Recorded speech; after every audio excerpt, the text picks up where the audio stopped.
ચલો તો આજના વિડીયોમાં આપણે જોવાના છે કે જ્યારે વીકેન્ડ હોય છે, જ્યારે માર્કેટ બંધ હોય છે, ત્યારે જે આપણે બેક ટેસ્ટિંગ કરીએ એમાં જેવું કે તમને ખબર છે કે આપણે સ્ટ્રક્ચરને ટ્રેડ કરતા હોઈએ છીએ. તો કેવી રીતે બેક ટેસ્ટિંગ કરવી જોઈએ, કેવી રીતે સ્ટ્રક્ચર મેપ કરવું જોઈએ, તો આજે હું તમને એક પેરનું એક્ઝામ્પલ લઈને બતાવીશ કે આ કેવી રીતે આપણે સ્ટ્રક્ચર મેપિંગ કરી શકીએ અને બેક ટેસ્ટિંગ કરી શકીએ. ફોર એક્ઝામ્પલ કે જે આપણે ટ્રેડ કરતા છે એ 1 કલાકની ટાઈમ ફ્રેમ છે, તો એના અકોર્ડિંગ આપણે આ સ્ટ્રક્ચરને મેપ કરીશું. તો જે ડિસ્ક્રિપ્શન ક્રિએટ કરતી છે એવી વસ્તુને આપણે હટાવી દઈએ. ચલો તો સ્ટાર્ટ કરીએ આજના વિડીયોને. તો પહેલાં તો શું કરીએ આપણે કે જે લાસ્ટ વીકની પ્રાઇઝેક્શન છે એનાથી આપણો મંડે સ્ટાર્ટ થાય છે. તો આના પછી માર્કેટમાં શું મૂવમેન્ટ આવી એને આપણે માર્ક કરવાના છે. તો જેવું કે તમે જોઈ શકો છો કે 1 આવરની ટાઈમ ફ્રેમમાં ફર્સ્ટ તો આપણે ને સેપરેટ કરી દીધું. So we only focus on recent week. જે આ વીકમાં પ્રાઇઝેક્શન બનેલી છે એના પર જ આપણું ફોકસ રહેશે. તો થોડુંક આપણે પાછળનું પ્રાઇઝેક્શનને જોઈ લઈએ. તો જેવી રીતે તમે અહીંયા જોઈ શકો કે માર્કેટે lower low, lower high and આની નીચેથી ઓનલી લિક્વિડિટી લીધી છે. તો એને આપણે અહીંયા માર્ક કરી દઈએ અને જોઈએ તો અહીંયા આપણે જોઈ શકીએ છીએ કે માર્કેટે આને નીચે બોડીથી બ્રેક કરેલું નથી. સો વી કેન એસ્યુમ માર્કેટ હવે પોતાની ડાયરેક્શન ચેન્જ કરશે. તો જેવી રીતે તમે અહીંયા જોઈ શકો કે આ છે આપણો લોઅર હાઈ, ક્યાં ગયું, આ લોઅર લો, અહીંયા આપણું આ સ્ટ્રક્ચર. સો અહીંયાથી આપણે જોઈ શકીએ કે આપણો આ રિસેન્ટ હાઈ એન્ડ આ લો, અહીંયાથી માર્કેટે પોતાનું સ્ટ્રક્ચર ચેન્જ કર્યું છે. તો આપણે એને અલગ કલરથી લઈ લઈએ. તો જેવું કે તમે અહીંયા જોઈ શકો કે આપણો જે રિસેન્ટ હાઈ છે માર્કેટે એને બ્રેક કર્યું છે, એટલે આપણે સમજી શકીએ કે આ છે આપણું સ્ટ્રક્ચર શિફ્ટ. એન્ડ આગળ જોઈએ તો તમને ખબર છે કે when market change its behaviour, structure shift કાં તો માર્કેટ સ્ટ્રક્ચર શિફ્ટથી માર્ક કરતા હોઈએ છીએ. And supply and demand zone draw કરવા પહેલાં આપણે ફિબોનાચી રિટ્રેસમેન્ટ ટૂલનો ઉપયોગ કરતા છે, જેથી આપણને જે હાઈ પ્રોબેબિલિટી ઝોન મળી જાય. તો જેવું કે તમે જોઈ શકો અહીંયા આપણું આ એક ડિમાન્ડ ઝોન છે અને જસ્ટ એની નીચે અહીંયા આપણું એક એક્સ્ટ્રીમ ડિમાન્ડ ઝોન છે. જે ઉપરનું ઝોન છે એ ડિસિઝનલ છે, ત્યાંથી માર્કેટ આપણને મૂવ આપી શકે ન પણ આપી શકે. અહીંયા આ સિનારીઓમાં આપણને બંને ઝોનમાંથી આ ઝોનમાં ને મિસ કરેલું છે અને આ ઝોનને ઇનવેલિડેટ કરેલું છે. તો કેટલીક વાર એવું થાય છે. તો આગળ જઈએ તો આગળ જે આપણો રિસેન્ટ હાઈ છે એ અહીંયા આપણે જોઈ શકીએ કે એના ઉપરની લિક્વિડિટી લીધી છે અને અહીંયા આપણે જોઈ શકીએ કે માર્કેટે અહીંયાની લિક્વિડિટી લીધી છે. સો અને આપણે માર્ક કરી દઈએ. હવે માર્કેટે આ લો બનાવ્યો અને એની ઉપરથી લિક્વિડિટી લઈને આ હાઈ બનાવ્યો.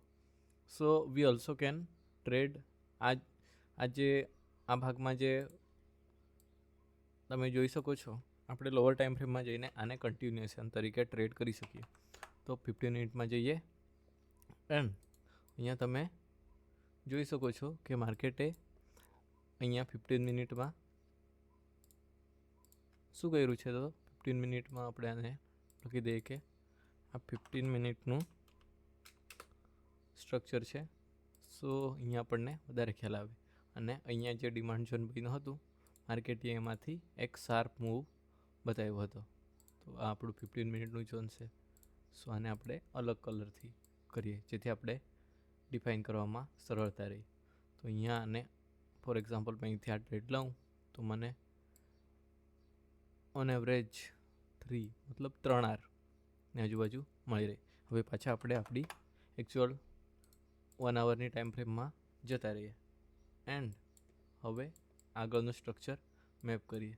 તો જેવી રીતે તમે જોઈ શકો કે માર્કેટે અહીંથી આપણને બ્રેકઅપ સ્ટ્રક્ચર આપ્યું છે. બટ જેવી રીતે તમે અહીંયા જોઈ શકો કે અહીંયા જે પ્રાઇઝ એક્શન છે એ કેવી છે, તો તમે જોઈ શકો કે કન્સોલિડેશન ક્રિએટ કરે તેવી મોમેન્ટમલેસ પ્રાઇઝ એક્શન છે. તો આને આપણે હાઈ પ્રોબેબિલિટી ટ્રેડ ગણી શકીએ નહીં.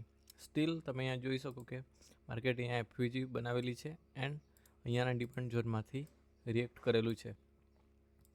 મે બી જ્યારે આટલું મોટું વીક બન્યું હોય તો મોટામાં મોટી ન્યૂઝ કે એવું કંઈ હોઈ શકે. તો આપણે જોઈએ તો અહીંયા તમે જોઈ શકો કે 1730 12 માર્ચ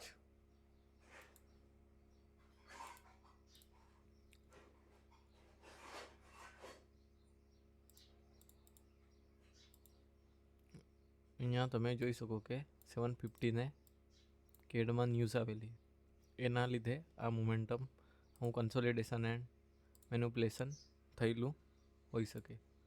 અને અહીંયાથી માર્કેટે ફક્ત લિક્વિડિટી લીધી છે એન્ડ ધેન માર્કેટે અહીંયા જે હાઈ છે અહીંયાથી ઉપરની ડિરેક્શનમાં આપણને મૂવ આપ્યું છે.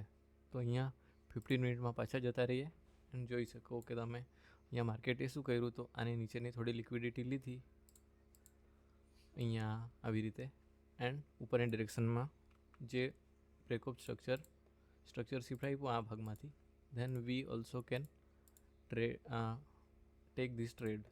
તો અહીંયા તમે જોઈ શકો કે માર્કેટે આ ઝોનને મિસ કર્યું છે એન્ડ ધેન આ ભાગમાંથી જે બીજું સ્ટ્રક્ચર શિફ્ટ છે, જે બ્રેકઅપ સ્ટ્રક્ચર, ત્યાંથી માર્કેટે ઉપરની ડિરેક્શનમાં મૂવ આપ્યું છે. સો આપણે અહીંયા આ ઝોનને કહી શકીએ. અહીંયા તમને કોઈ ઝોન દેખાતું નથી, બટ જ્યારે આપણે આને 5 મિનિટમાં લઈ જઈએ તો તમને ઝોન દેખાશે. સો આ ઝોનમાંથી માર્કેટે રિએક્ટ કરેલું છે, પણ બહુ ઓછી વખત આપણે 5 મિનિટને ટ્રેડ કરતા હોઈએ છીએ. તો આગળ આપણે જતા રહીએ. તો આવી રીતે માર્કેટે ઉપરની ડિરેક્શનમાં આપણને મૂવ આપેલું છે. તો આગળ આપણે જોઈએ તો આ આપણો હાઈ છે, higher law, higher high, higher law and higher high. તો આવી રીતે તમે જોઈ શકો કે માર્કેટે આ વીકમાં મૂવ આપેલું છે.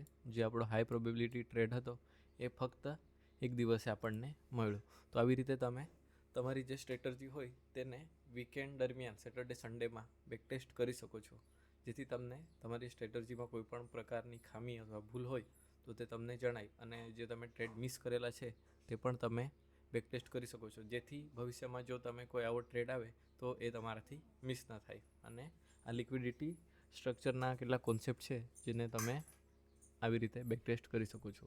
તો આજના વિડીયોમાં આટલું જ.